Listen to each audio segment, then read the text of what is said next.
بسم اللہ الرحمن الرحیم۔ ناظرین، اللہ رب العزت نے اس کائنات میں بے شمار مخلوقات کو اپنی قدرت کاملہ سے تخلیق فرمایا۔ قرآن مجید میں زمانہ قدیم اور بنی اسرائیل کے کئی واقعات انسان کو حیرت میں مبتلا کر دیتے ہیں، اور آج کی ویڈیو میں بھی ہم آپ کو اللہ رب العزت کی ایک ایسی مخلوق کے بارے میں معلومات فراہم کریں گے جسے تاریخ اوج بن عنق کے نام سے جانتی ہے۔ ناظرین، اوج بن عنق دنیا کا لمبا ترین انسان تھا جو طوفان حضرت نوح میں بچ گیا۔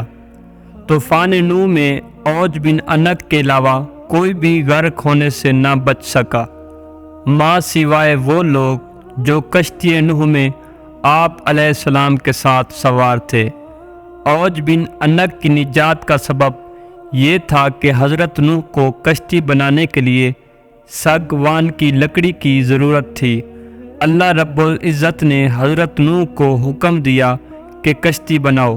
آپ علیہ السلام اس لکڑی کو اٹھا کر نہ لا سکتے تھے، تو اوج بن عنق وہ لکڑی شام سے اٹھا کر آپ کے لیے لایا تھا۔ اللہ تعالیٰ نے اس کے عمل کو قبول فرمایا اور اسے غرق ہونے سے نجات دی۔ جب فرعون کے دریائے نیل میں غرق ہونے کے بعد بنی اسرائیل کی قوم فرعون کے ظلم کی وجہ سے نجات مل گئی، تو کچھ عرصے بعد اللہ تعالیٰ نے اپنے پیغمبر حضرت موسیٰ کو حکم دیا، اے موسیٰ، ملک شام کی سرزمین سے ظالم لوگوں کو نکال دو اور خدا کی راہ میں دشمنوں سے جہاد کرو، اور اپنی قوم میں سے 12 افراد کو قبیلوں کا سردار مقرر کرو، تاکہ یہ سب اپنے سرداروں کے تابع رہیں اور اللہ کے احکامات کی پابندی کرتے رہو۔ پس حضرت موسیٰ نے ایسا ہی کیا۔ اللہ کے حکم کے مطابق حضرت موسیٰ اور حضرت ہارون جہاد کے لیے اپنے سرداروں اور قوم کے ساتھ جب کے نام کے مقام پر پہنچے، تو اپنے سرداروں کو حکم دیا کہ وہ ملک شام جا کر وہاں کے ظالم لوگوں کے حالات معلوم کریں۔ جب یہ لوگ وہاں پہنچے اور وہاں کے حالات معلوم کیے، تو انہوں نے وہاں ایک بہت بڑے قد و قامت والا انسان دیکھا جس کا نام اوج بن عنق تھا۔ اوج بن عنق حضرت آدم کے زمانے سے حضرت موسیٰ کے زمانے تک زندہ رہا۔ مورخین نے لکھا اس کی عمر 3500 سال تھی۔ اس کی ماں کا نام سوفورا اور باپ کا نام عنق تھا۔ بعض مورخین نے اوج بن عنق کو حضرت آدم کا پوتا لکھا ہے۔ طوفان نوح میں یہ شخص بچ گیا تھا۔ اپنے طویل قد کی وجہ سے یہ شخص سمندر میں کھڑا ہوتا تو اس کا سر نظر آتا۔ اوج بن عنق سمندر سے مچھلیاں پکڑ کر آسمان کی طرف بلند کرتا تو مچھلی گرم ہو جاتی۔ اوج بن عنق نے جب ان سرداروں کو دیکھا تو ان سے معلوم کیا، تم کہاں سے آئے ہو اور کہاں جا رہے ہو؟ ان سرداروں نے جب اسے اپنا حال بیان کیا تو اس نے ان سب کو پکڑ لیا اور اپنی بیوی کے پاس جا کر کہنے لگا، دیکھو یہ سب میرے ساتھ لڑنے آئے ہیں۔ یہ کہ اس نے ان سرداروں کو زمین پر دے مارا اور ان کو مسلنے لگا، تو اس کی بیوی کہنے لگی، ان کو چھوڑ دو، یہ کمزور ہیں، خود بخود چلے جائیں گے، تجھ کو انہیں مارنے سے کیا فائدہ ہوگا؟ پس یہ سرداروں اور ظالموں اور جابروں کی کثرت سے ڈر گئے۔ واپس آ کر انہوں نے ملک شام کی ساری باتیں اور دشمن کی قوت کے بارے میں حضرت موسیٰ کو بتایا اور کہنے لگے، وہاں کے پھل بہت بڑے ہیں، ایک شخص بہت قد و قامت والا ہے اور بہت طاقتور ہے، اور بہت ساری نشانیاں حضرت موسیٰ کو بتائیں۔ اللہ کے پیغمبر نے ان سرداروں سے کہا، یہ باتیں اپنی قوم کو نہ بتانا، تاکہ دشمن کتنا طاقتور ہے، کیونکہ یہ لوگ تو پہلے ہی بزدل اور جہاد سے بھاگ جائیں گے۔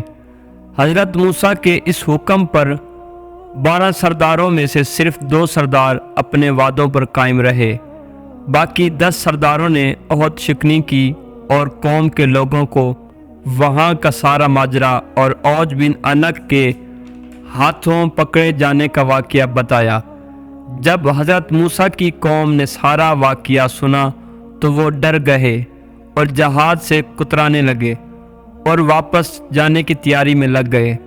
حضرت موسیٰ نے اپنی قوم سے فرمایا، اے لوگوں، تم جہاد سے مت گھبراؤ اور جہاد سے مت بھاگو، کیونکہ اللہ تعالیٰ نے فرمایا ہے میں تمہیں ان کافروں پر فتح دوں گا۔ تو قوم نے حضرت موسیٰ کی قوم کے 2 سردار حضرت یوش بن نون اور حضرت کلاد بن قطاد اپنے وعدے پر قائم رہے اور اپنی قوم سے کہنے لگے، اے قوم ٹھہر جاؤ اور جہاد کرو، اللہ تعالیٰ تم کو فتح دے گا۔ اور حضرت موسیٰ نے وعدہ کیا ہے کہ اللہ تعالیٰ تم کو ضرور فتح دے گا اور ان کو ہلاک کرے گا، جس طرح فرعون کو ہلاک کیا تھا۔ جب تم اللہ پر یقین رکھو گے تو اللہ تم کو کامیاب کرے گا۔ قوم نے کہا، ہم ساری عمر وہاں نہیں جائیں گے۔ اے موسیٰ، تو جان تیرا رب جانے، دونوں جا کر ان سے لڑو اور ہم یہاں سے نہیں جائیں گے۔ حضرت موسیٰ ان سے غصے ہو کر کہا اور اللہ سے بد دعا کی، جس کی وجہ سے شام کی فتح میں 40 سال تک تاخیر ہوئی۔ اس مدت میں بنی اسرائیل کے نافرمان لوگ جنگل میں بھٹکتے رہے۔ حضرت موسیٰ اپنے بھائی حضرت ہارون کے ساتھ شام روانہ ہوئے۔ حضرت موسیٰ کی باغی قوم نے بنی اسرائیل واپس جانے کا ارادہ کیا۔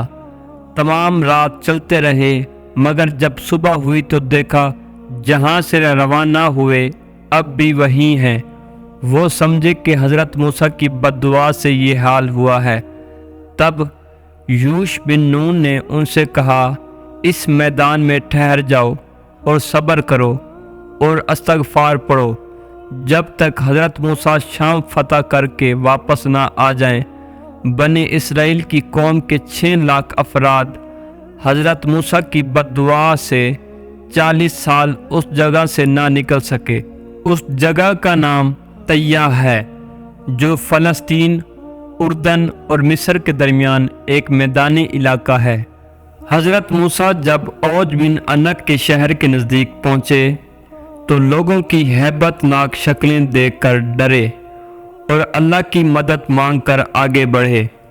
جب اوج بن عنق نے ان کو دیکھا تو چاہا کہ پکڑ کر چونٹی کی طرح مسل دے اور کہنے لگا، تو بنی اسرائیل کا وہ سردار ہے جس نے فرعون کو اس کی فوج کے ساتھ دریائے نیل میں غرق کر دیا تھا۔